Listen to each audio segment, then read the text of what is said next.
જીતુભાઈ, એ જીતુભાઈ, આવો જય સ્વામિનારાયણ. કેમ દેખાતા નથી? અરે મેં છે ને સોનું લેવાનું હમણાં થોડુંક બંધ કરી દીધું છે. મને છે ને બહુ બીક લાગે છે કે આ ભાવ રીલ્સ બધી જોઈને કે લાખ રૂપિયા ભાવ થઈ જાય ને એટલો ભાવ થઈ જશે ને, એટલે મેં હમણાં થોડુંક સ્ટોપ કરી દીધું છે ગોલ્ડ લેવાનું.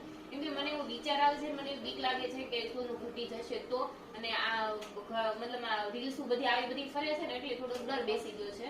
બેન, રીલ વાળા છે ને રીલ જ બનાવશે, પણ એને કે કોઈને સોનાના પ્રોપર ભાવની ખબર હોતી નથી. ભાવ ઘટશે કે વધશે એ ખરેખર કોઈને ખબર હોતી નથી. આખી દુનિયામાં સોનાની માંગ વધે તો સોનાનો ભાવ વધે, અને જો આખી દુનિયા સોનું વેચવા માંડે તો સોનાનો ભાવ ઘટે. આ વસ્તુ છે.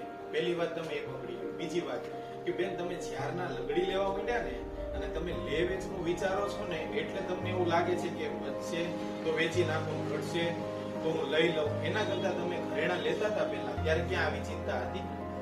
તમે 2 વર્ષે 5 વર્ષે 10 વર્ષે સોનાનો ભાવ જોવો, એટલે અમે તમને કાયમ કહીએ છીએ કે સોનું છે ને આજે લઈ અને તમારે 5 વર્ષ 10 વર્ષ ભૂલી જવાનું છે.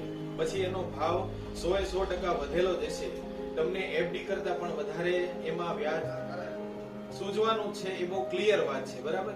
કોઈ બીજો દાખલો આપું. મારા એક સામે એક બેન રહી છે, બહુ રિયલ સ્ટોરી કહું. 150 ગ્રામ સોનું બેનને વેચવું હતું, અને પેલા બેન આવીને કીધું મારે 150 ગ્રામ આ સોનું વેચવું છે. મેં કીધું બેન, આજે ભાવ જે છે એ 87-88 હજાર નો ભાવ છે, તમે ચિંતા નહીં કરો, સોનાનો ભાવ કોઈ એવો વધવાનો નથી. કે મેં રીલ જોઈ છે 55,000 50,000 સોનાનો ભાવ થઈ જશે. મેં ના પાડી, મેં મોકલી દીધા. બપોર પછી બેવ કપલમાં આવ્યા કે ભાઈ સોનું વેચવું છે. મેં ના પાડી. પછી બીજે દિવસે સવારમાં આવ્યા કે તમારે લેવું હોય તો લ્યો, નહીતર હું બીજે આપી દઉં છું. આવી વાત કરી એટલે મેં સોનું લઈ લીધું. 87,000 નું સોનું લીધેલું. બીજે દિવસે સાંજે 90,000 થઈ ગયા. અને બેન ત્રીજે દિવસે આવ્યા કે ભાઈ મને ઊંઘ નથી આવતી, હવે મારે પાછું સોનું લેવું છે.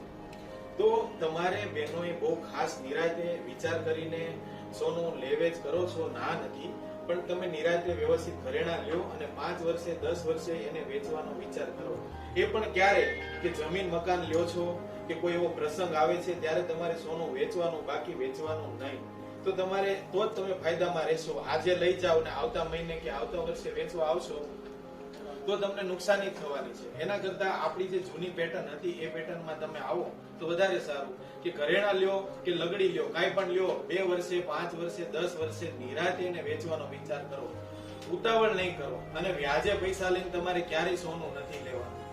Thank you. હવે છે ને મારે આ રીલ્સમાં ધ્યાન જ નથી આપવું, અને મારી જેમ કન્ટિન્યુ ઘરેણા ચાલુ હતા લેવાના, એવી રીતના મારે બચે કરતી ઘરેણા લેવાના પાછળ ચાલુ